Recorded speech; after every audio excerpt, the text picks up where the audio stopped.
कहना बनवाई था बड़ा बना दिया आप साइड पे यूं मैं अभी फोटो खींच रहा हूं तेरा वो बनने आया हूं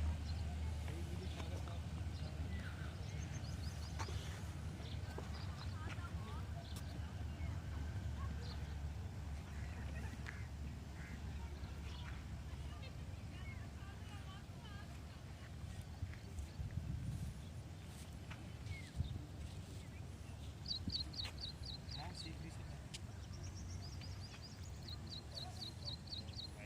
नहीं लेफ्ट नहीं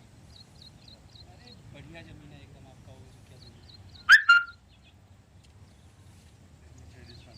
कोई दिक्कत नहीं है। हाँ जी भाई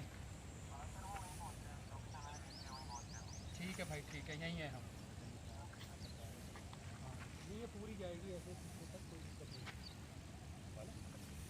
बातचीत नहीं चल रही हो चुका है सारा काम ये सब सफाई करवा देते हैं आपको ना मैं बताऊं लॉकडाउन हो गया ये अब तक सारी बिक्री होती आपको एक फ़ायदा पता है इसमें क्या है कि फ्रेश इन्वेंट्री मिलेगी आप जिस पे कॉर्नर पे हाथ रखोगे वो कॉर्नर मिल जाएगा आपको और आ जाओ सीवर की भी कोई दिक्कत नहीं है